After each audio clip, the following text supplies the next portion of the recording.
વિદ્યાર્થી મિત્રો, તમને જે આપણે ચેપ્ટર નંબર 1 માં જે થિયરી કરાવેલી છે તે તમે કમ્પ્લીટ કરી હશે અને એનું રિવિઝન પણ પરફેક્ટ કરી દીધું હશે. ચાલો, એવું માનીને આપણે આગળ શરૂઆત કરીએ છીએ સ્વાધ્યાય 1.1. ચાલો, હવે જુઓ પહેલો પ્રશ્ન. શું શૂન્ય એક સમય સંખ્યા છે? ચાલો પહેલા આનો વિચાર કરી દઈએ. તો આપણે બધાને ખબર છે કે શૂન્ય પૂર્ણ સંખ્યામાં આવી જાય, પૂર્ણાંકમાં આવી જાય. એટલે પૂર્ણ અને પૂર્ણાંક સંખ્યા છે એ બધી સંખ્યા કઈ સંખ્યા કહેવાય? સમય સંખ્યા. તમને આગળ આપણે સમજાવેલું કે n પરથી w પરથી z પરથી q અને q પરથી r. હવે શૂન્ય છે તે આપણા w માં આવી જાય. તમને કીધું એ સમય સંખ્યા છે, એનો મતલબ q. તો બોલો, આપણે સીધું જવાનું છે એટલે એનો આન્સર શું આવશે? યસ. એટલે બોલો, પહેલામાં આપણે જવાબ લખી દઈએ કે હા, શૂન્ય એ એક સમય સંખ્યા છે. બીજો સવાલ. શું તમે તેને p પૂર્ણાંક તથા q શૂન્યેતર પૂર્ણાંક હોય તેવા pq માટે p/q સ્વરૂપમાં લખી શકશો? વિદ્યાર્થી મિત્રો, આગળ આપણે જોયેલું કે સમય સંખ્યાને p/q સ્વરૂપે દર્શાવી શકાય, જ્યાં p એટલે કોઈ પણ પૂર્ણાંક અને q એટલે શૂન્ય સિવાયનો. શૂન્યતરનો મતલબ શું થાય? શૂન્ય સિવાયનું પૂર્ણાંક.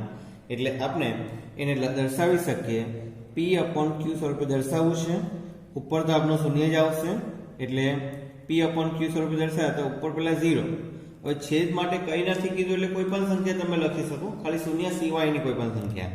ફોર એક્ઝામ્પલ 0/1 લખી શકું, 0/100 લખી શકું, 0/50 લખી શકું, એટસેટ્રા. કોઈ પણ એક આન્સર આપણે લખવાનો છે, કોઈ પણ આન્સર લખો તે રાઈટ જ કહેવાશે. ચાલો, હવે આપણે વધીએ બીજા સવાલ તરફ આગળ. ચાલો, આપણો બીજો સવાલ નંબર 2. 3 અને 4 વચ્ચેની 6 સમય સંખ્યાઓ શોધો. ચાલો, કોની વચ્ચે શોધવાની છે? 3 અને 4.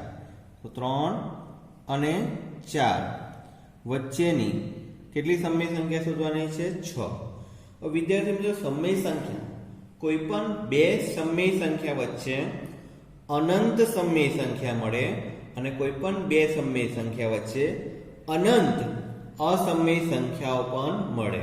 તો આને જો લખવું હોય તો એકદમ શોર્ટકટ વેમાં પણ લખવું તો લખાય 3.1, 3.2, 3.3, 3.4, 3.5, 3.6. કોઈ તમને રોંગ નહીં આપે, કારણ કે આ સમય સંખ્યા છે. જોઈ લો, 3.1 એટલે 7 દશાંશ કહેવાય. 3.6 જેટલી પણ લખેલી છે એ બધી 7 દશાંશ સંખ્યા છે, અને 7 દશાંશ સંખ્યા એટલે સમય સંખ્યા. એટલે પહેલી રીત આ છે કે કોઈ પણ સંખ્યા તમે લખી દો. બીજી એની એક મેથડ્સ પણ છે, તે આપણે જોઈએ, જે ટેક્સ્ટબુક પ્રમાણે છે. 3 અને 4 વચ્ચેની કેટલી સમય સંખ્યા મેળવવાની છે? 6. તો આપણે શું કરવાનું? 6 માં 1 ઉમેરવાનું. ચાલો, 6 માં 1 ઉમેરીએ. આ રફ વર્ક છે તમારું. 6 માં 1 ઉમેરીએ તો કેટલા થાય? 7. તો 6 માં આપણે 1 ઉમેરીએ છીએ. આ રફ વર્ક છે. 6 + 1 એટલે 7 થાય. હવે આ જે 7 મળ્યા તે 7 ને બંને સંખ્યામાં ઉપર નીચે એટલે અંશ અને છેદમાં તમારે ગુણવાનું. એટલે કેવી રીતના? તો જો અહીંયા ધ્યાન આપો. 3 પેલી સંખ્યા આપણી 3 છે ને, તો 3 ના છેદમાં પહેલા 1 લખી દેવાનું, અને તમારે 7 ના છેદમાં 7 વડે ગુણવાનું. અને આ બાજુ બીજી સંખ્યા આપણી કેટલી છે? 4. એટલે 4 ના છેદમાં 1 લખવાનું, એને 7 ના છેદમાં 7 વડે ગુણવાનું. પાછું કહું છું, 6 સમય સંખ્યા પૂછેલી છે, એટલે 6 માં 1 ઉમેરવાનું એટલે કેટલા થાય? 7. એટલે 7 વડે અંશ અને છેદમાં ગુણવાનું. અંશમાં જ વેલ્યુ આપેલી છે એટલે છેદમાં આપણે 1 લખી દીધેલો છે. આ રીતે સમજી લો કે કદાચ 5 સમય સંખ્યા પૂછે તો 5 માં 1 ઉમેરો તો કેટલા થાય? 6. તો 5 માં 1 ઉમેરો તો તમારે 6 થાય. તો 6 વડે તમે ઉપર નીચે ગુણી શકો. ચાલો, હવે આપણે આગળ વધીએ. 3 ના છેદમાં 1 ગુણ્યા 7 ના છેદમાં 7. ચાલો, 3 સતામ કેટલા થયા? 21. 7 × 7. ચાલો, આ બાજુ 4 સતામ 28. 7 × 7 ચાલો હવે આ રીત પણ બહુ સિમ્પલ છે. 21/7 28/7. હવે તમારે શું કરવાનું છે કે જે તમારો પોઈન્ટ છે એ પોઈન્ટને એટલે નીચે જે છેદ છે એ છેદને આપણે ઇગ્નોર કરી દઈએ, છેદને ભૂલી જઈએ. તો બોલો છેદને ભૂલી જઈએ તો 21 છે ને 28 છે. ચાલો એની વચ્ચે કઈ કઈ સંખ્યા આવે? 22, 23, 24, 25, 27 બધાના છેદમાં 7. અહીંયા જે 7 છે તે બાય ડિફોલ્ટ બધાના છેદમાં આવી જશે. ચાલો જોઈ લો 1, 2, 3, 4, 5, 6. બોલો મળી ગઈ. એટલે બંને રીતે તમે શોધી શકો. એક આ 3.1, 3.2, 3.3 પણ સાચું જ છે, કોઈ ખોટું નથી તમારું. અને આ બીજી રીત છે, એમાં 6 સમય સંખ્યા કીધી તો 6 માં 1 ઉમેર્યું એટલે કેટલા થયા? 7. એટલે 7 વડે અંશ અને છેદમાં આપણે ગુણી લીધું. ઓકે, ચાલો હવે આપણે ત્રીજા દાખલા તરફ આગળ વધીએ. ચાલો ત્રીજો દાખલો છે નંબર 3. 3/5 અને 4/5 વચ્ચેની 5 સમય સંખ્યા શોધો. ચાલો વિદ્યાર્થી મિત્રો, કેટલી સમય સંખ્યા કીધેલી છે? 5. હવે આપણે જે બીજી મેથડ્સ છે ઓડ વાળી, તે મેથડ્સથી દાખલો કરવાના છે. ચાલો કેટલી સમય સંખ્યા કીધી? 5. ચાલો 5 માં 1 ઉમેરો, કેટલા થાય? 6. તો બોલો 6 વડે શું કરવાનું?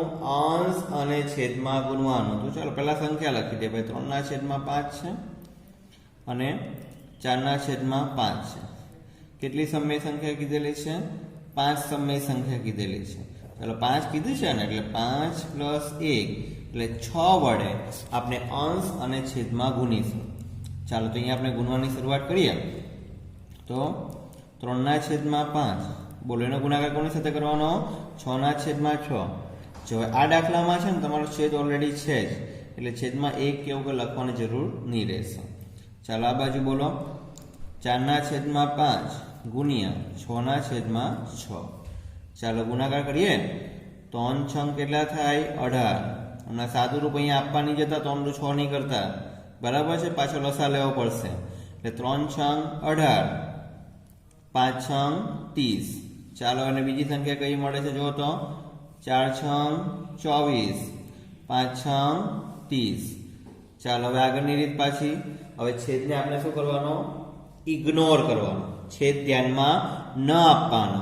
ચાલો તો 18 અને 24 છે. બોલો વચ્ચે સંખ્યા બોલો 19, 20, 21, 22, 23.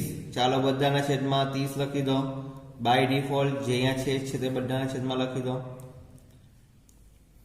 Okay, your answer is ready. તમારો આન્સર આવી ગયો છે.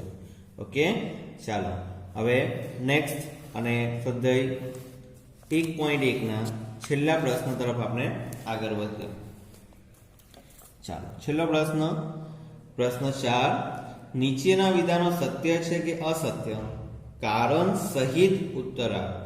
ઓકે, તો પહેલા જોઈ તો લઈએ ભાઈ સત્ય છે કે અસત્ય છે, એટલે સાચું છે કે ખોટું છે. પહેલું, દરેક પ્રાકૃતિક સંખ્યા એ પૂર્ણ સંખ્યા છે. ચાલો પહેલા આપણે આપણી જે મેથડ્સ છે ને તે જરા જોઈ લઈએ. પ્રાકૃતિક એટલે એને શું કહેવાય? n. પૂર્ણ, પૂર્ણને શું કહેવાય? w. ચાલો બોલો અહીંયાથી આ બાજુ એરો જાય છે. આપણો પેલો નિયમ તમને યાદ છે ને? n w z q r. તમારું સીધું જાય તો હા, રિવર્સ જાય તો ના. અહીંયા કઈ ના જાય છે? જો n થી w તરફ, એટલે સીધું જાય છે. એટલે બોલો આનો જવાબ શું આવશે? હા. ઓકે, આનો જવાબ આપનો આવશે હા. ચાલો હવે કારણ બી જણાવવાનું છે, કારણ સહિત ઉત્તર આપો. તો આપણે કારણમાં એવું લખી શકીએ કે તમને શું લખ્યું છે? દરેક પ્રાકૃતિક સંખ્યા પૂર્ણ સંખ્યા છે. કારણમાં એવું લખી શકાય કે પૂર્ણ સંખ્યામાં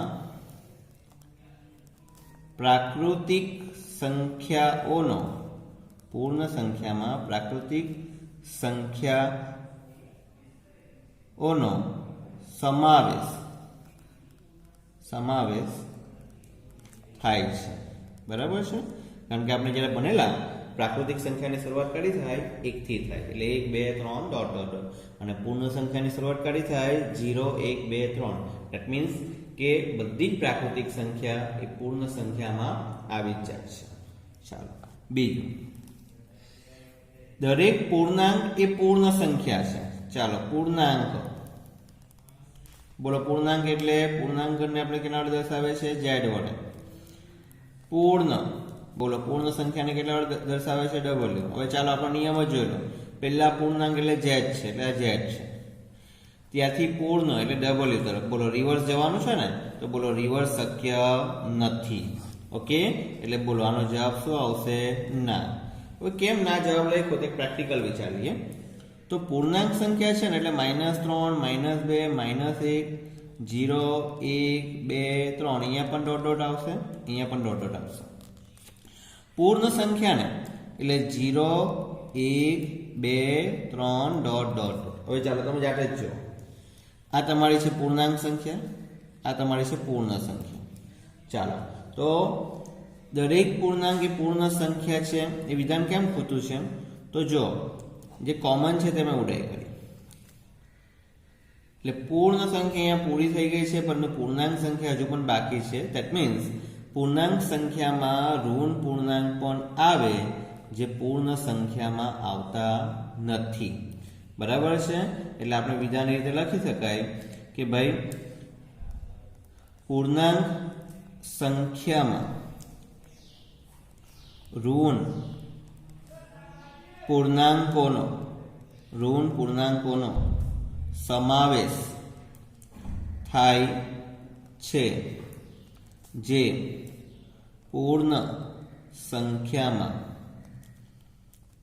આવતા નથી. ચાલો આપણે છેલ્લા પ્રશ્ન પર એટલે ચોથામાં છેલ્લો તમારું ખરું ખોટું. દરેક સમય સંખ્યા એ પૂર્ણ સંખ્યા છે. ચાલો પાછું એકવાર. સમય બોલો. સમયને કેના વડે દર્શાવાય? q. પૂર્ણ સંખ્યા બોલો. પૂર્ણ સંખ્યા એટલે કેના વડે દર્શાવાય? w વડે. ચાલો પાછું તમારે જુઓ. q પરથી w એટલે આમ રિવર્સ જવાનું છે. બોલો રિવર્સ શક્ય નથી. આપણે આમ રિવર્સ જવું પડે, રિવર્સ શક્ય નથી. માટે બોલો જવાબ તમારો શું આવશે? ના. ચાલો હવે ના જવાબ કેમ આવશે તેમાં બહુ બધા રીઝન તમે લખી શકો છો, પણ આપણે સિમ્પલ ભાષામાં લખીએ તો ઉપરનું પણ લખી શકાય કે ભાઈ પૂર્ણ સંખ્યામાં ઋણ પૂર્ણાંકો, થોડું ડિટેલમાં લખીએ છીએ, ઋણ પૂર્ણાંકો શાંત દશાંશ સંખ્યા, બીજી બોલો અનંત આવૃત દશાંશ, અનંત આવૃત દશાંશ સંખ્યાઓનો સમાવેશ થતો નથી. હવે જો અહીંયા થોડું એડિશનલ લખ્યું છે, કારણ કે સમય સંખ્યામાં આપણે બધાને ખબર છે પૂર્ણાંકો તો આવી જ જાય બધા. એ ઉપરાંત તમારી શાંત દશાંશ સંખ્યા પણ આવે, એટલે પેલી 2.5 2.55 વાળી, અને અનંત આવૃત સંખ્યા એટલે એમાં પેલું રિપીટેશન થતું હોય 2.3 બાર 2.33 બાર, એ બધી પણ આવી જાય. હવે આ બધી સંખ્યાઓનો સમાવેશ તમારી પૂર્ણ સંખ્યામાં તો થવાનો જ નથી, એટલે એનો જવાબ, એનું કારણ પણ લખી દીધું કે પૂર્ણ સંખ્યામાં પૂર્ણાંકો શાંત દશાંશ અને અનંત આવૃત દશાંશ સંખ્યાઓનો સમાવેશ થતો નથી. ઓકે, ચાલો વિદ્યાર્થી મિત્રો, આ રીતે આપણે 1.1 કમ્પ્લીટ કર્યું. તમારે પણ તમારા ઘરે બેસીને શાંતિથી નોટબુકમાં 1.1 આ રીતે કમ્પ્લીટ કરી દેવાનો, અને કંઈ પણ ક્વેરી હોય તો તમે ફોન કરીને અથવા વોટ્સઅપ કરીને પણ પૂછી શકો છો. આજનો લેક્ચર અહીંયા આપણે પૂરો કરીએ છીએ, અને નેક્સ્ટ લેક્ચર સુધી સર્વને જય સ્વામિનારાયણ. Thank you.